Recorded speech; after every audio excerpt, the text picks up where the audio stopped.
can I beat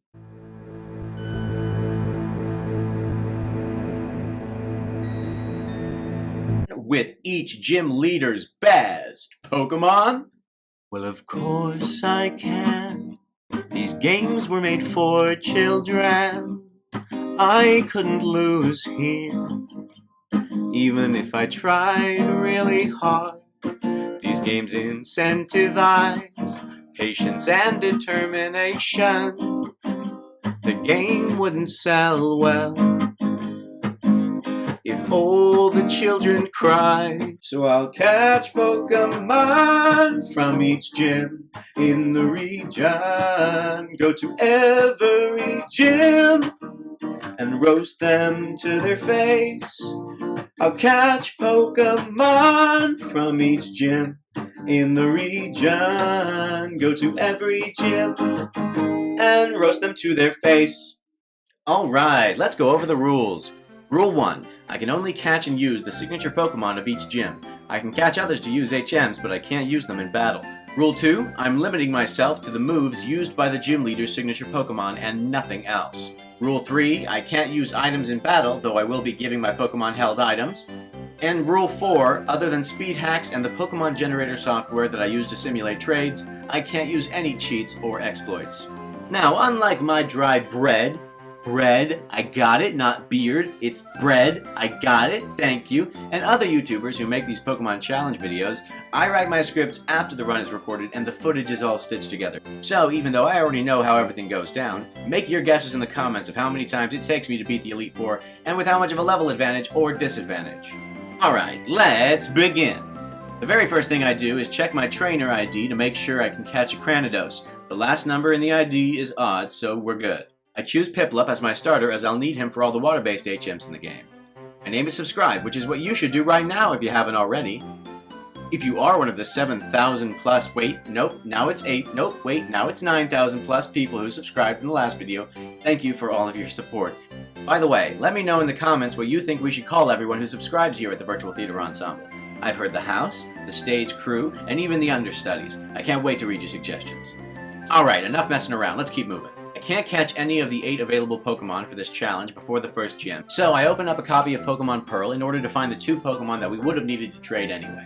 I find the first available Pokemon, Mischievous. I catch one and name it Fantina. Alright, let's talk about Fantina's moveset. She has Shadow Ball, Psybeam, Magical Leaf, and Confuse Ray. As a Mischievous, she learns Confuse Ray at level 14, Psybeam at level 23, and Shadow Ball at level 37, so we won't be attacking on our own for a while. But did you know that Fantina's pre-evolution is based on the demon known as the Nukakubi? The best way to describe these creatures is to imagine a vampire head that can fly around on its own and drink your blood. Happy Halloween, everybody. Then I find a shield fossil in the underground and head to the Orberg Fossil Museum to raise it from the dead. I name my newly rebirthed Shieldon Byron. Ooh, let's talk about Byron's moveset. He has Metal Burst, Stone Edge, Iron Defense, and Taunt. Now, Taunt and Iron Defense are already learned, but Byron won't learn Metal Burst until level 37, and Stone Edge is only available in Victory Road. In other words, Byron will be pretty useless for a while. Now it's time to trade. I pull up 2 windows of Pokegen, one for Pokemon Pearl and one for Platinum. Now it's as easy as drag and drop, and bam! We've got ourselves a couple Pokemon to use. I head to the Orberg Gym back in Platinum version to take on Rourke and his team of 1 rock, a pile of rocks, and a Pachycephalosaurus. Much to my surprise, Fantina, the unruly traded Mischievous, is actually listening to me, despite being so overleveled. She blasts away the rock and the Pachycephalosaurus with 2 Psybeams. Next, I switch Fantina out for Byron. At this point, Byron still only knows Taunt and Iron Defense, so the only tactic available to us is to bulk up on defense and then Taunt to absorb and get rid of all of Onix's physical attacks. This will leave him the only option to Struggle, which in Gen 4 meant certain doom for the user, as Struggle dealt a quarter of your health back regardless of how much damage it could do to the opponent. And Struggle can't do jack to us. I finally swap out for Fantina, who straight up just doesn't listen to me as Onix struggles himself to the ground. Winning me a trip to Inner Space Caverns off I-35. A grand cavern exploring adventure awaits right off exit 259. Wow, I actually totally lost the footage of me catching Weasel, so sorry about that. Anyway, now that I'm past the first gym, I'm able to find my next available Pokemon, Weasel. I catch one and name it Crasher. Now let's talk about Crasher's moveset. He knows Brine, Crunch, Ice Fang, and Aqua Jet. However, while I was doing my research and throughout the entire run, I was referencing the moveset for Diamond and Pearl instead of Platinum on Crasher. So I raised Crasher with half the moveset being totally wrong. You can yell at me for my horrible mistakes in the comments or over on my Discord. Next, I take my unruly traded Pokemon and my new Water-type Pokemon and head to face the Grass Gym. This one's gonna take a while. Like 33 tries with several resets and a ton of grinding. Aren't you glad you don't have to witness my pain? Like the people in my YouTube live streams, they're the real victims here. Anyway, we face off against Gardenia and her garden of flesh-eating flowers from outer space. Remember kids, don't feed the plants. Gardenia starts off with Turtwig, so I send in Crasher to take it down with 2 quick Swifts. Out next is Cherim, who takes 2 more Swifts before healing. Then Cherim takes 2 more before dealing a nasty Magical Leaf, taking Crasher down. Next I send out Fantina, who at first doesn't listen, but then takes down Cherim with 1 good Psybeam. Roserade is out next. Fantina, who hasn't been listening to me for the past hour, finally gets 3 Psybeams off in a row, taking down Roserade and winning me my very own Audrey too. Oh, it's adorable! I'll go plan it right now. Later, while wandering around in a cave, I find a Dusk Stone. I'll need this to evolve Mischievous later on. I pick up a Skull Fossil in the underground and take it to the Orberg Mining Museum, receive my next available Pokemon, Cranidos. And of course, I name it Rourke. Alright, let's talk about Rourke. He has Headbutt, Pursuit, and Leer. Are you serious? That's it? Oof. I don't even want to talk about this moveset. Let's just move on. My next gym battle is against Fantina and her actually really scary Halloween decorations. Ooh, this one's a spoopy skull ghost. It's getting a little too scary in here, so I send in Rourke to smash the decorations. He uses Pursuit on Duskull, but it's not enough. Even with 1 more Pursuit, it's only enough for Fantina to heal Duskull. Now it's just a race to see who faints first, and Rourke goes down. I send in Crasher for even more pursuits, and Fantina sends out quick! Weigh it against the duck! Crasher takes down the witch with 2 more pursuits. Out next is Haunter, and oh no, it doesn't have any arms! Run! But the Nuka-Kubi isn't scared. She delivers 1 last Psybeam, taking down Haunter, and winning me a king-size Butterfinger. Whoa, see guys? I told you we needed to trick-or-treat in the rich neighborhood this year. Next I head to Pastoria City to talk to my move guy. He'll teach my Pokemon certain moves if I give him a heart scale. Time I trade out Ice Fang for Crasher's Water Gun and Leer for Rourke's Focus Energy. Here's your heart scale, bud. See you next time. I head back to Veilstone City to take on the next gym leader, Maylene, who... I'm sorry, maybe I'm just now realizing this, but does the Pokemon universe not have child labor laws? I'm about to go up against a literal child here. Do you get paid for this, little girl? You should be in school! Maylene sends out another smaller, more psychic child, and I send out Crasher, who takes Meditite out with 1 good Ice Fang. Out next is the Egyptian god of dead souls, Anubis, so Crasher just starts Ice Fanging the hell out of him. Even while paralyzed and drained of his HP, Crasher manages to freeze Lucario, giving him the opportunity for 2 more Ice Fangs, and down goes Anubis. Up next is the Goblinator, so Crash sustains 1 strength to deliver 1 nasty Ice Fang before going down to another strength. Fantina comes out to deliver 1 good Psybeam, taking out Machoke and winning me a class action lawsuit against the Unova Pokemon League for violation of union law using child labor in their gyms. Keeping with the Halloween memes, I give Fantina a Dust Stone, and what? Fantina's evolving! I put a spell on you, and now you're mine! You're mine, you're mine, you're mine! I head back to the Heart Scale guy to get a new move for Fantina. I trade out Magical Leaf for her Spite, and give the guy another Heart Scale. I wonder what he's doing with all these. Next, we face off against Nacho Libre! Jet Black sends out Gyarados, and I send out Crasher, who drops a couple Ice Fangs before freezing Gyarados. At that point, Gyarados just sits there while Crasher bites him to pieces. Next, Crasher sends out Floatzel, so I send out Fantina, who does a little damage with Magical Leaf before going down to Crunch and Aqua Jet. Next, I send in Crasher, and we got ourselves an otter off. Let's see who's got the tougher otter. 2 good Swifts, and Crasher's Floatzel goes down. Last out is Quagsire, who will go down to 3 more Swifts, winning me 2 tickets to the premiere of Jumanji The Next Level. Wow, thanks Jack Black. Next, I need to fly, so I catch a Staravia and name it like the video, which is what you should do right now. Then I find my next available Pokemon, Roselia. I catch one and name it Gardenia. Alright, let's talk about Gardenia's moveset. She knows Grass Knot, Magical Leaf, Poison Sting, and Stun Spore. All easy enough to obtain, as she knows Stun Spore and Magical Leaf. I already have the TM for Grass Knot, and I'll get Poison Sting with a Heart Scale. Later, on Iron Island, I'm given an egg to raise. I start riding my bike all over Canalave City trying to get the Pokemon to hatch until finally... Hey, I get a Riolu and name it Maylene.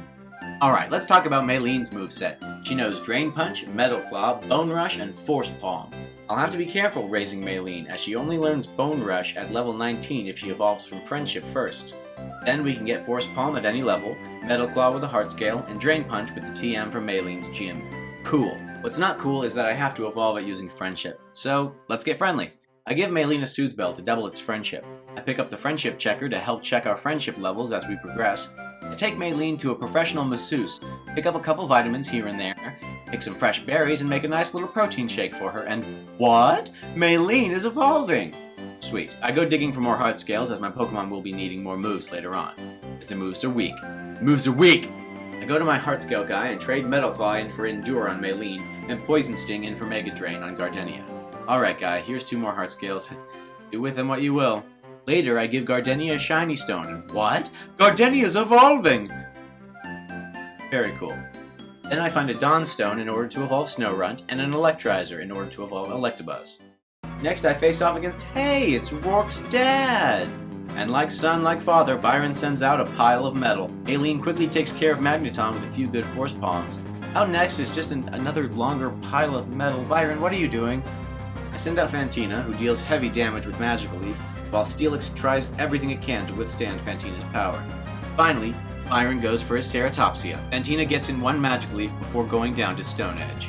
I send out Gardenia, who is at least able to do a little damage, and paralyze Bastiodon before going down to Stone Edge. I send in Crasher, who takes Bastiodon down with 1 Prime, winning me the love, support, and admiration of Rourke's father. You know, that's all I ever really wanted. Later that night, in the freezing snow, I find my next available Pokemon, Snorunt. I catch one and name it Candace. Alright, let's talk about Candace's moveset. She knows Shadow Ball, Double Team, Psychic, and Blizzard. This one's a little tougher, as I can't get Psychic or Blizzard until after this gym, but I do have Shadow Ball already, and Double Team can be achieved with another Heart Scale. I give Candace the Dawnstone, and what? Candace is evolving! Cool. Then, what? Byron is evolving! Tough. Now it's time to take on Candace and her cast of Sesame Street on Ice. Candace sends out Elmo, so I send out Maylene to slap the puppet around with Force Palm. Next, Candace sends out Snuffleupagus, so I swap out Maylene for Fantina, who takes down the Great Beast with 2 Shadow Balls. Then Candace sends out Abby Cadabby, so Fantina stays in to take her down with 1 Shadow Ball. Finally, Candace sends out Cookie Monster, so I swap Maylene back in for Fantina. Maylene gets in the first shot, but nearly goes down to Abomasnow's Focus Blast. Fortunately, Maylene has the speed here, and Abomasnow goes down. Winning me a tour of the set of HBO's Sesame Street? Cool! Actually, wait. I only want to go if the tour includes Elmo's World. Next in my adventure, I come across the Pokemon Devil, Lord of the Distortion Realm. The Pokemon Devil, God of Death, mending time and space. It's the Pokemon Devil! Later, I find my last available Pokemon, Electabuzz. I catch one and name it Volkner. Alright, let's talk about Volkner's moveset. He knows Thunder Punch, Fire Punch, Giga Impact, and Quick Attack. This is fine, as Thunder Punch is already known, Fire Punch and Quick Attack can both be taught with Heart Scales, and Giga Impact is learned at level 67, which I'm not grinding for, so no way. Bye-bye, see ya, thank you for playing. Now it's time to simulate a trade. I open up 2 copies of Pokegen, drag and drop Electabuzz into Pearl, change him into an Electivire, remove his Electrizer, and drag and drop him back into Platinum. Cool! Alright, let's get him some of his moves. I head back to the Heart Scale guy to trade in Quick Attack for Shockwave and Fire Punch for Light Screen. Here's your scales, man. By the way, can I ask what you do with these scales? Taxidermy? What? Cool. Cool. We'll leave it at that. Pretend I didn't ask. After that horrible thought passes, I face off against Minato and his team of lightning-style shinobi. First out is Kakashi, so I send in Volkner. Jolteon tries for an Iron Tail and even lands a Thunder Wave, but Volkner's Fire Punches are just too much to handle, and Kakashi goes down. Out next is Killer Bee, so Volkner stays out to take on his doppelganger, but goes down to quick attack. I send in Fantina, who delivers 3 good Shadow Balls, and down goes Killer Bee. Minatos sends out Sasuke Uchiha, so I swap out Crasher Wake just to see what he can do against this type disadvantage. Crasher goes in for 2 brines, while Luxray does massive damage with Thunderfang. Surprisingly, Crasher survives 2 hits and almost takes Luxray out when Volkner decides to heal, dooming my dear Crasher. I send in Maylene, who takes care of Sasuke with 1 Bone Rush. Finally, we have Naruto, and hey, I didn't know your chakra had a lightning nature, I thought it was wind. Oh, you have access to all of them thanks to the tailed beasts you had all stored up in your belly at one point? Cool. What? No, I mean, it sounds a little OP, but that's why you're the Hokage. Uzumaki goes down to 1 Bone Rush, winning me a Naruto Blu-ray box set. Hey, thanks! Wait, it's just the 300 episodes of filler? It's now time to take on the Elite Four. First up is Bugsy's big bro, Aaron, and his team of oh, God, get that thing away from me! Dude, no, I don't want to see your collection. Aaron sends out a big-ass dragonfly, so I go for Volkner with a type advantage. 1 Thunder Punch, and Yanmega goes down. Out next is an even bigger horned beetle. I'll call him Ringo. I send in Fantina to try for another type advantage, and Ringo tries for a Night Slash, but goes down to 2 nasty side beams. Aaron sends out a red ant, or maybe a lobster with wings, I'm not quite sure. Either way, I send out Volkner to take down Scissor with Thunder Punch and Fire Punch. Next up is Queen Beyonce, so Volkner stays out to take her down with 1 Thunder Punch. Out last is a damn scorpion. It's alright, I'm from the country, I know how to deal with these. Maylene, get out here, throw some bones at it! After getting incredibly lucky with her shots, Maylene finally puts Drapion down. Our second match of the Elite Four is with Bertha and her team of all-ground Pokemon. Really? That's a horrible idea. If nearly every member of your team can be knocked down by a magical rose bush, you need to rethink your strategy. First out is a delicious catfish with a little butter, who goes down to 1 magical leaf from Gardenia. Next, Bertha sends out a scorpion with wings. This is going right into my nightmare file. So I swap Gardenia out for Crasher, and Gliscor easily goes down to 1 Ice Fang. Bertha sends out a Rolling Stone, and I send Gardenia back out to take it down with 1 Grass Knot. Bertha tries to take me down with her Rock Lobster, but it goes down to Grass Knot as well. Her last tactic is to hit me with the demonic hippo sinking in quicksand. So Gardenia delivers 1 more Grass Knot, and the hippo goes down. Our third match of the Elite Four is with Flint, a very catchy name for a fire train. It's very clever, Game Freak. Good job. First, Flint sends out his Gothic Rottweiler, and I send in Crasher, who deals only enough damage for Flint to set up with Sunny Day and heal. Thanks to the Sunny Day, I deal less damage with Brine for the next 2 turns, and Houndoom goes down. Out next is a Flaming Monkey. Side note, that's the name of my new band. Nobody steal it. I send in Fantina, who deals heavy damage with Psybeam, before going fully down to Flare Blitz. I send in Volkner, who also goes down to Flare Blitz. Cool. But Infernape dies to recoil damage. Even cooler. Next, Flint sends out the best Evolution. Fight me in the comments about it. I don't care. Flint sends out, "This horse is on fire! Fire! Who goes down to 2 more brines.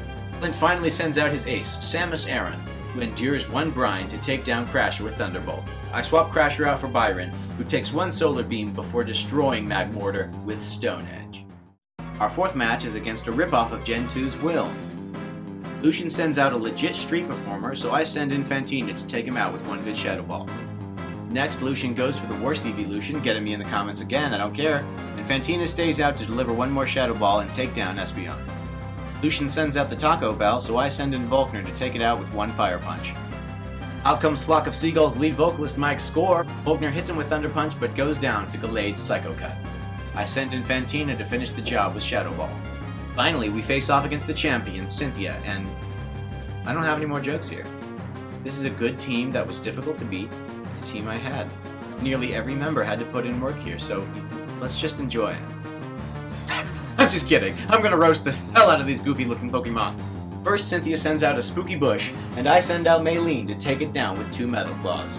Next, Cynthia goes for Lucario, so I send out Fantina to deliver a pretty weak Psybeam. I swap out for Maylene for I don't know why I did that. Big mistake. Back to Fantina, who just tries and tries with Psybeam, but can't get out enough attacks before going down. I swap out Fantina for Crasher, who takes down Lucario with 1 Brine. Out next is an extra from Alice in Wonderland, so I send in Volkner to take Roserade down with Fire Punch. Next we have a walking shark, do do do do do do, walking shark, do do do do do do, walking shark, do do do do do do, walking shark. So I send out Crasher to take Garchomp down with 2 Ice Fangs.